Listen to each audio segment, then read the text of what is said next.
Bonjour. Après la capsule vidéo qu'on a regardée, on va parler du bilinguisme qui est souvent entouré de mythes et de légendes.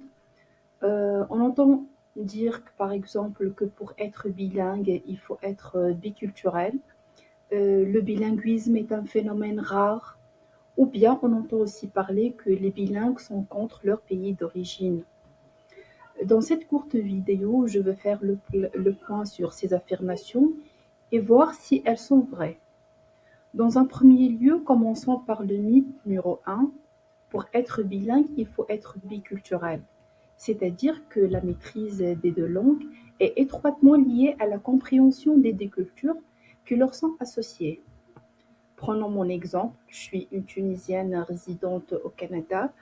Je parle couramment l'arabe et le français, mais mes habitudes de vie et mes valeurs restent profondément ancrées dans ma culture d'origine.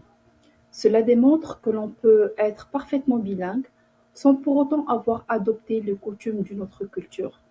Donc je pense que bien évidemment, être en contact avec deux cultures peut enrichir l'expérience d'un individu bilingue, mais ce n'est pas une condition pour maîtriser deux langues.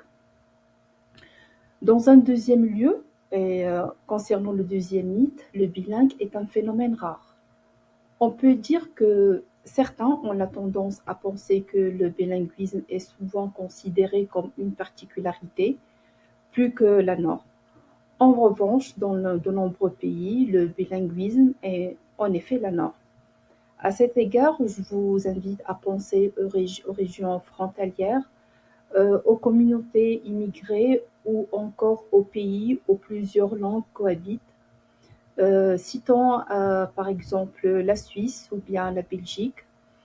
Dans mon cas, par exemple, le bilinguisme est une réalité car durant mon enfance à la maison, je parlais l'arabe. À l'école, je parlais le français. Je maîtrisais donc couramment ces deux langues et je les utilisais dans mon quotidien, tant à la maison qu'au travail. Donc, c'est un phénomène très courant et c'est pas un phénomène rare. Euh, pour terminer, on cite le mythe numéro 3, qui est les bilingues sont contre leur pays d'origine. En d'autres termes, les bilingues sont reprochés à privilégier une culture ou bien une langue en négligeant leur propre identité nationale. Pour moi, c'est une idée reçue et sans fondement, car être bilingue ne signifie pas renier à ses origines. Au contraire, cela peut renforcer le sentiment d'appartenance à sa communauté et ouvrir de nouvelles perspectives. Dans mon cas, en tant que Tuniso-canadienne vivant au Canada depuis longtemps, je parle couramment le français et l'arabe. Je me sens tout aussi à l'aise en Tunisie qu'en Alberta.